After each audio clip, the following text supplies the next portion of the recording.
then they also announced that on May 27th, from 4 to 6 p.m., they will Visit Canton, that is, have their kind of summer kickoff party in the alley to celebrate Stark County tourism and to kick off their summer events, America 250, those types of things. And of course, we will, at that point, be adorned in all of the America 250 things that we are doing. So it should be quite a night. Bringing back the utility box art. As I mentioned before, the school is excited about doing it. I've communicated with the people from Canton, or the person that was responsible for overseeing their program, got some good information. I've kind of proposed some themes because we're going to need to give the school some themes to work with. And it can be one of them, all of them, some of them, none of them. Like a patriotic theme, Louisville Leopards theme. Maybe appropriately near the alley, umbrella alley theme. Abstract and botanical. So if council just wants to leave it up to us, we can work with the schools on some themes and then bring that artwork to you prior to for approval, or you can eliminate or add themes, whatever, however you'd like to handle it. Sounds good. Let them with the school decide. Yeah. Like what you said, like Umbrella Alley, you would have, Umbrella Alley stuff. Maybe Uptown have the Americana stuff. By the stadium, leopard stuff, things like that go appropriately in the city. And we'll identify, because obviously we can't do every utility box in the city, but we'll identify the ones that would be most appropriate by virtue of having the most traffic, being the most visible, things like that. And then work with the school on how many they want to design and then bring that back to you. Yeah, and that's a question too. I know we've got a meeting coming up, but for almost it's related-ish to the Parks Commission. I know a lot of those people have tastes and things that I don't necessarily see as well, but I'd be fine if it was brought up and kind of signed off by them as well to see if they had any other ideas or ways they wanted to refine it. But yeah, as far as I'm concerned, it can look like Joni's wardrobe. We can just do leopard and blue and Columbia everywhere. But yeah, that sounds good. But sectioning it off, that may be cool, whether it's around Umbrella Alley, or you can do more nature themed when you're in or around the parks. Right. Okay. Then default to the blue Columbia leopard everywhere else. I love those. Yeah. Great idea. Okay. Well, we'll continue to carry that forward and Get back with you when we've made some progress. Real quickly, we were able to get some more money from ODNR, which is money from the federal government for the amphitheater. That project is moving forward. We've been working very closely with them and our city engineer and the engineer that the Rotary is using. So we're moving forward with that. Pretty exciting. Looks like we're probably going to be able to do everything that we set out to do with respect to the amphitheater. Then what's estimated kind of timeline with that looking right now? Well, at this point, it looks like we probably would be shooting to start the project after all the bidding process and everything, probably around the July time frame. Okay. And it's estimated to take 2 or 3 months. It's not an enormous project, but so it should be done pretty quickly. Mm-hmm. Great. So realistic use is either maybe fall, but probably next spring, summer. Yeah, next year. Yeah, I mean fall certainly probably some use, but full use I would think probably in the spring.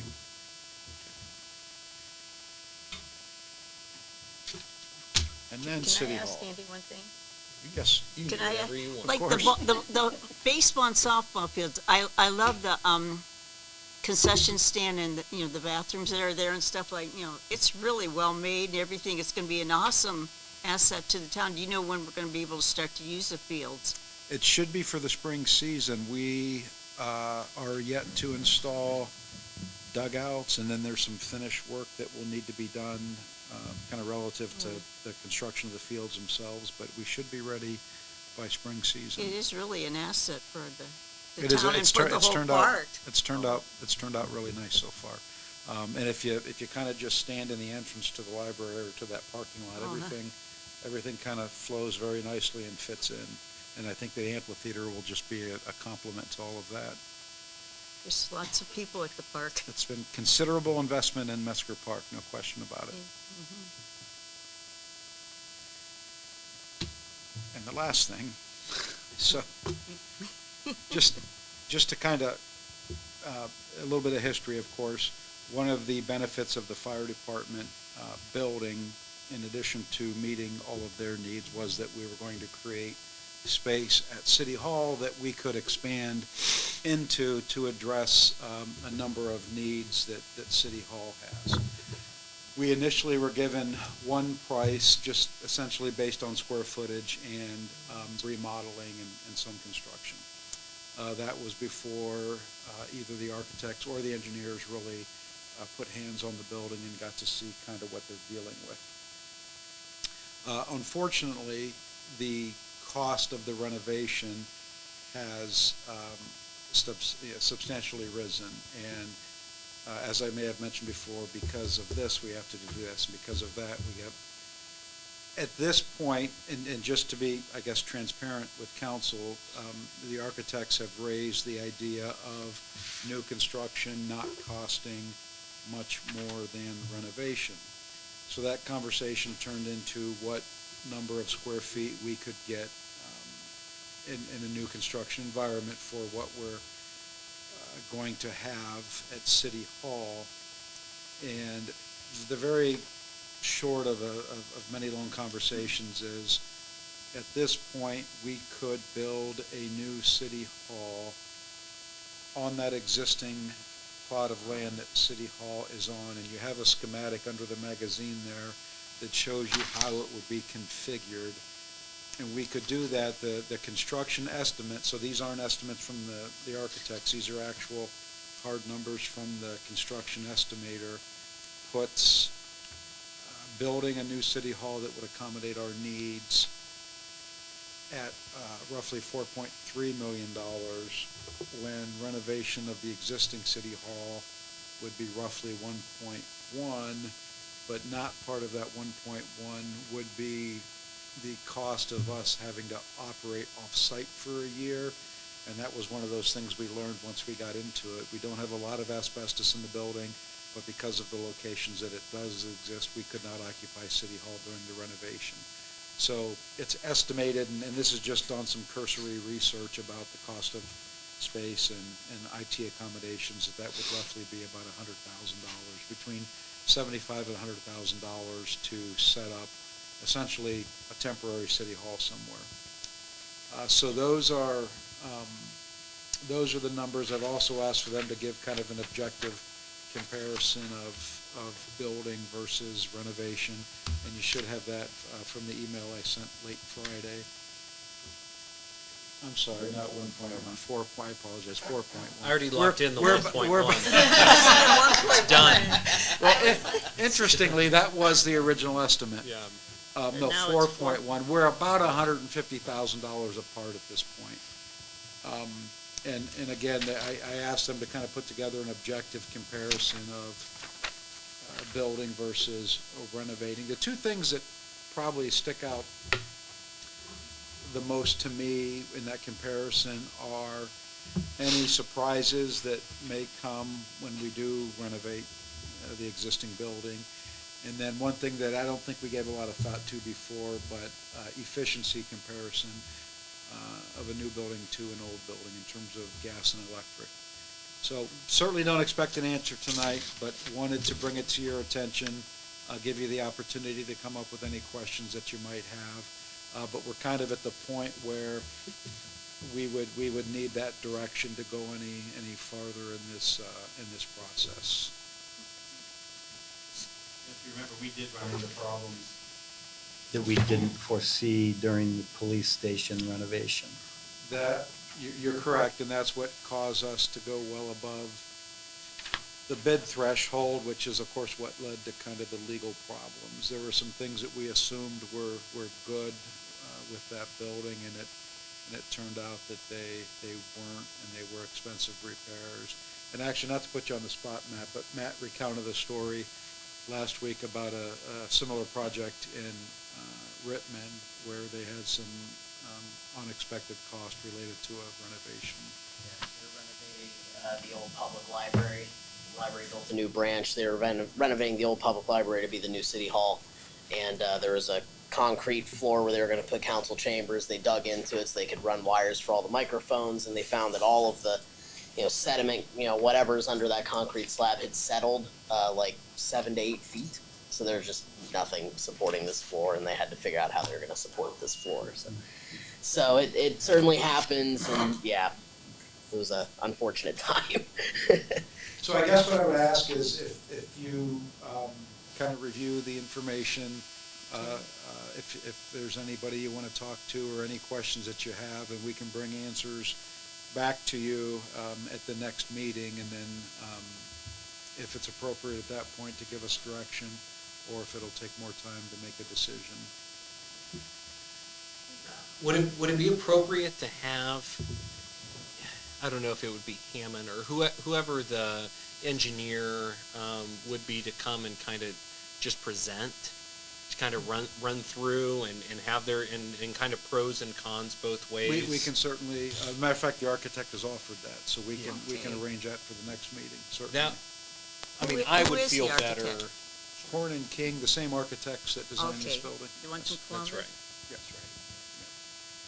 You would be able to continue to work in the old building the whole time until the new one was ready? Is that- that's One of the benefits of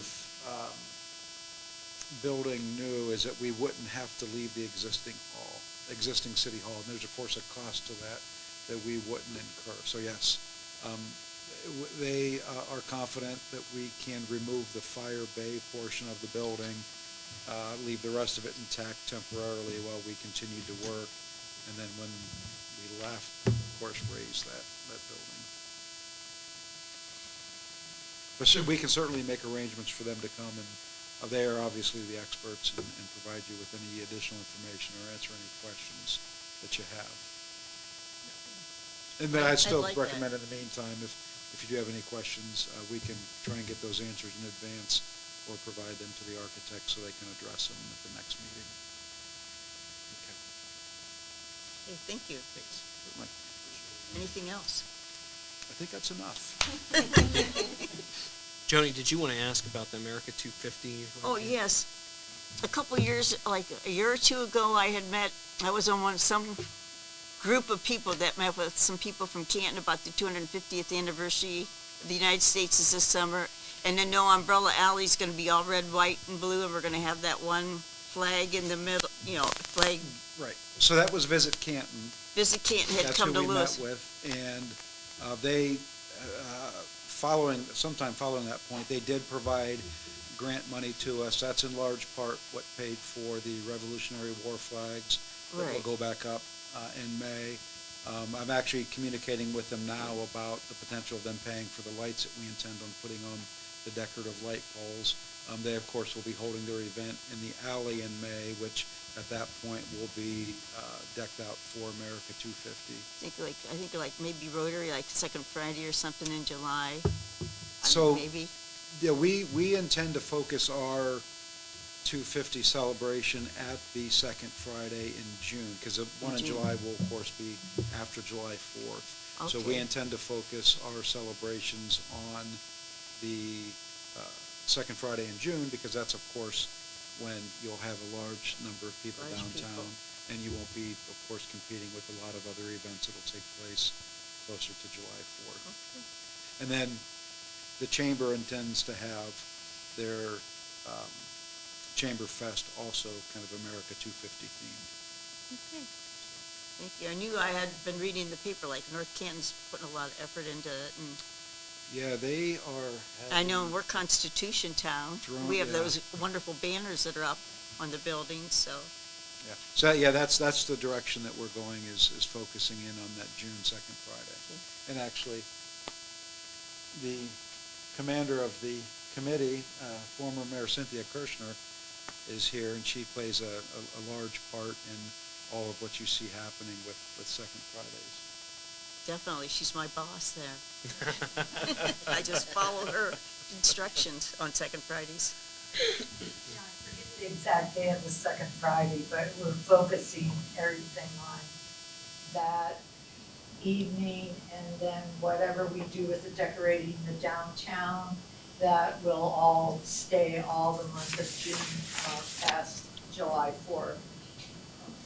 So, yeah, we're just going to do a lot of extra things with decorating and that night, you know. We have a band, we're hoping to do some really special things. Our costumes. Great. Nice. Great. Andy, the only thing I was going to ask you about was if we decided or were able to submit any projects with Congressman Rowley's office. So interestingly, I got the official notice via email on Monday that it's due this Friday.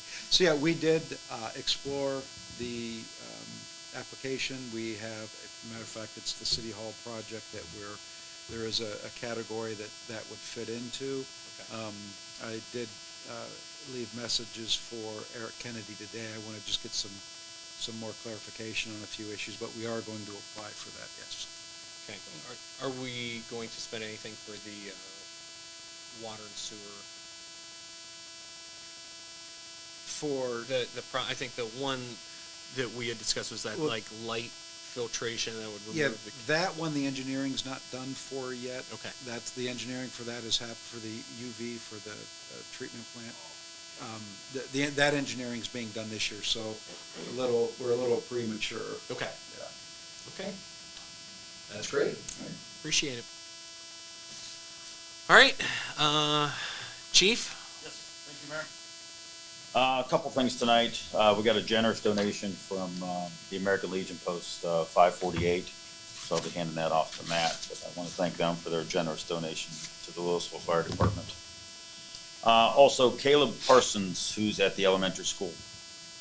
He was in the Stark County Fire Prevention Coloring Contest. He won that, and then he was also picked for the state also, so he got that. So Thursday at 9:45, we'll be presenting him with the fire department union went together, got a gift card for him, presenting that plus the thing that you're putting together for him, and one of the fire marshal representatives will be up here too, so we'll be going over there at 9:45. Is it like at the elementary, or is it, do you want us to come, You're welcome to come if you want to come, sure. walk down? Yeah, yeah, absolutely, yeah. Thursday, 9:45 a.m. Yeah. Yep. So that's a good PR thing. So the other thing is too, obviously you know about this house fire that we had. It was quite large. Oh, yeah. It was devastating. So I feel terrible for the occupant, but we were able to get her cat. We did get her cat out. No one got hurt. No occupant got hurt. No firefighters got hurt. And we had a bunch of people there working. Did they find out was it the wood burning stove? Well, they're putting the origin around the fireplace, and we brought the state fire marshal in to do the investigation. They're going to put it as undetermined. Okay. Yeah. And of course, the insurance companies, they already asked for our report because they take out their own investigators too and look at it. So they've already been in contact with us. And there was some initial Suggestion that there was a lack of water when you responded, if you could address that. Yeah. If you're familiar with where it's at, Yeah. that south or north nickel plate, that hydrant locations, that's a dead end area. That last hydrant stops at Mid-Lake. We were 2 hydrants up from that, so we're still on the dead end of that. There's no loop or anything. That hydrant we had only provided 700 gallons a minute of water to us. We're flowing 4 hand lines at 185 gallons a minute. Then we try to put what's called a master stream, which flows about 500 gallons a minute. It's just not going to happen. You just can't do it. There's not enough water. So that's the reason we brought in tankers, to subsidize what we're flowing out of the hydrants. I had them bring in 5 tankers, run a route, and get our fill site on the other side of Main Street, so we're on a different area. There's a 12-inch main on Main Street. It comes down a little bit down the street a little bit to a 10-inch, then goes to an 8-inch, and then those last 3 hydrants are 6-inch. That's a 6-inch main running to those last 3 hydrants. That's pretty much why our water pressure is what it is right there in those three, plus it's a dead end. So I think the question was there any, were you impeded at all in your initial response as a result of that, or did you have the water? Based on where the fire was at the time we arrived, it was already exposed. We call it the Bravo Charlie side, which is the far corner. It was already up into the second floor, and it's a balloon frame construction, which means the 2x4s at the first level go all the way to the attic. It gets into that void, travels straight to the attic, which is exactly what it did. And once it gets in there, we had two interior crews in there, one coming from the back, one coming from the front. And they have thermal imaging cameras, and the heat going up the steps was 700 degrees. And you can't get into that type of heat. Your gear won't be able to let you do that. So they were only allowed to do so far, which is the reason it got into the attic, and that's how the roof took off. Yeah. And then with the wind blowing like it did, the exterior of the house was on fire. That's what caught the garage on fire. And the whole garage was on fire. Oh, that garage is Yeah. Nothing. We really didn't worry too hard about that, because after it caught on fire, it was pretty much gone. It's not gonna go anywhere, so that's when we focused on the house. So there's just water damage in the basement, and the front rooms have smoke and water damage. The fire damage is in the back corner and the second floor in the attic. Yeah, but like I said, as far as when it was going, when we got there, we could have had 2,000 gallons a minute of water at that time, and the outcome wouldn't have changed. We couldn't get to the seat of the fire. It was too hot. I appreciate you and the guys and the departments that provided mutual aid, just, professionalism and response. We appreciate it. And the communication afterwards, it's always helpful, because, stuff can spread real quick online that isn't truly rooted in fact. Right. But no, we've done our best we could do. you were awesome. Thanks, appreciate it. Anything else? That's all I have, thank you. Okay, Dave? Mayor, council, I just want to make council aware that we've been working with the developer with regards to some new housing. There was a development that kind of stalled on Windridge. If you're familiar with that area, Windridge and Reno. I think at that point they were looking at doing some type of condos, townhomes. Nothing's been developed. They brought forward a new proposal that we'll be looking at for a preliminary plat on Planning Commission next Tuesday night, which would entail 21 lots, 16 on the Windridge area, and then 6 across on the Reno, the north side, where they currently have like that three-story units right there. They would be single-family homes, 2-bedroom, 1,600 square foot homes, 2-car garages. That's great. Yeah. That's great. I mean, we were at the training on Saturday, and we talked about housing. Housing. And if jobs come, they want to know that the housing is there, and especially if we can get those nice condos and single family homes. I mean, that's what we want. Right. So good job. Keep them coming. All right, Daryl. Thanks, Mayor. I really don't have anything for tonight. Just a quick thing I was going to point out, the ice skating rink is coming down. Signs of spring to come, so everybody knows that's going to be. Can I ask a question about that? I know you've got, it's like underneath and stuff, like, the liquid, how it was built and stuff. Could that ever be moved, like to Metzger Park or anything?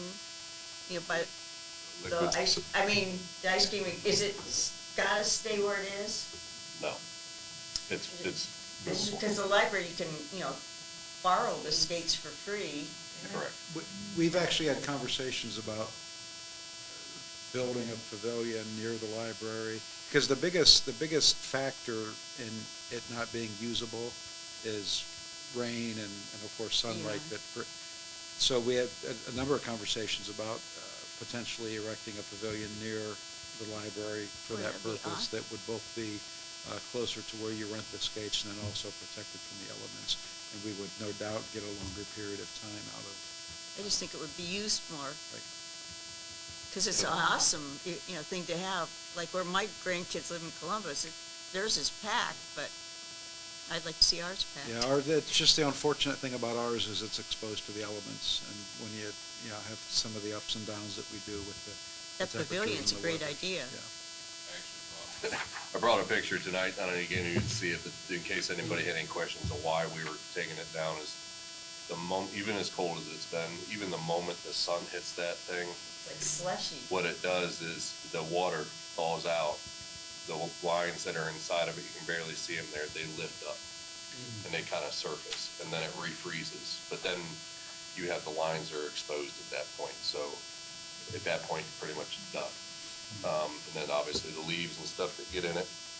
So like Andy said, yeah, just the simple fact that it can be 15 degrees outside, and if the sun comes out, it starts melting and you're getting in trouble quick, so. Can't put it underneath the new amphitheater, can you? I'll leave that up to Jeff. I think it's too big. But yes, I do agree that having it near the skates at the library is probably the ultimate goal, is to have that down there so it's all accessible. And then outside of the winter time frame, the pavilion could be used for other purposes by the library or anybody else. Infrastructure there for the electric? Well, depending on location, I guess, so yes. We actually just did the electric for the concession stand. If you're looking at, if you pull in the parking lot and looking to the left there, where that shed is that the library has put in place, there's an electric conduit running through there. There's a couple of junction boxes there. Theoretically, you probably could pull off of that and go to a pavilion to run what you need. Okay, So it's nearby, I guess I'll say. doable. Yeah, anything's doable. Yeah, right. Great attitude. Darrell, the other thing I was going to ask about was the email we got from that concerned citizen, the road that, is it the school's property, is it the city's property? I think, were you on that, or was that just? I don't recall. Oh, that was just council, I think, was on Well, that. I was actually. I thought there I went was, down and took a look at it. It's where Bel Air dead ends there by the, Right. yeah, I'm Right sorry, behind I the thought high you were school. on Yeah, that. I'm drawing a So blank. somebody had emailed and said in the past they were told that's the school's property. They said it was causing issues because it was deteriorating, stuff moving into their driveway. That the road itself is a school property? Where the turnaround. Oh, Yeah, he was told that in the past where I guess it looks like a cul-de-sac, but there's really no Well, houses we on it can other than check. his driveway. Yeah, we can. If you could forward the email. Sure, and then yeah, we'll that would be, check and see. that'd probably be helpful. Yes. Oh, is that his driveway that crosses the bridge, but it's a private bridge, he goes over to Fifth Street, whatever that is over there. I'm not sure. I'm not sure which one's exactly his, but I will You know the forward. bridge I'm talking about. Yeah, Yeah, it'll be easy enough to find. I will Yeah. forward the email and then we'll look at it next meeting. Because if it's ours, like, of course, we'll take care of it, but I understand there's legal hurdles or things you can't do if you don't, we can't just do it for one, One not for, street not, or one. not for everybody else if it's not our, not our street. Yeah. There's no doubt about Yeah, that. we'll find out. and let you know. Thank you. Okay. All right, Chief? I've got all kinds of good news. Great. All right. So Friday, myself and some of the department attended the CPDA Awards Dinner where Officer Bob Rankin received the Officer of the Year Award for the city.